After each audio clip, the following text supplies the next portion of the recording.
So during this Christmas season, it's still Christmas, we're in the octave of Christmas.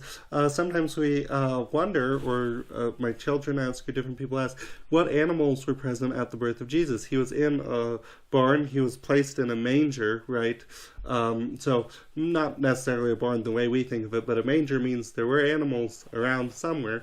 And the gospel, the Bible, doesn't really seem to say anything about what animals were there, or does it? It actually, if you prayerfully read through it, there's you can discern some animals that might have been there. Pope Benedict does this in his Jesus of Nazareth, the infancy narratives. He goes through looking at different Old Testament prophecies that seem to indicate maybe there were animals with Jesus and what animals they were. So he talks about how in Isaiah 1:3, the prophet says, "The ox knows its owner and the ass its master's crib.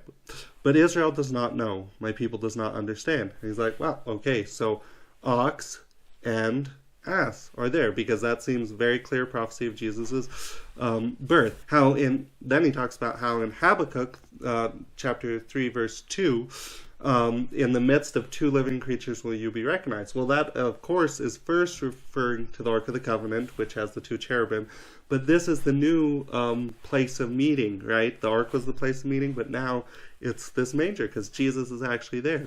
So we've got, so when you combine Isaiah, Habakkuk, and Exodus 25, you see that, okay, the ox and the ass, well, two living creatures, but the ox and the ass may very well have been there.